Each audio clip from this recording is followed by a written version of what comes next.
কেউ যদি টানা 40 দিন জামাতের সাথে নামাজ পড়ে, ইউদরিকুত তাকবীরাতাল উলা, ইমাম সাহেব যখন বলবে আল্লাহু আকবার, এই তাকবীরের সাথে যদি কেউ 40 দিন নামাজ পড়ে, কুতিবাত লাহু বারাআতান, তার জন্য 2টা নিরাপত্তা নামা লিখে দেওয়া হয়। 1 নাম্বার বারাআতুম মিন নিফাক, মুনাফিকের খাতা থেকে তার নামটা কেটে দেওয়া হয়।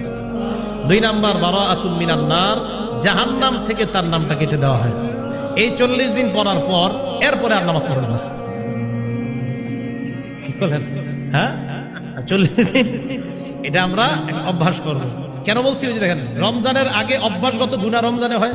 40 দিন যখন আমাদের নামাজ হবে, এই অভ্যাসগত নামাজটা ইনশাআল্লাহ আগামী 11 মাস করতে পারবো।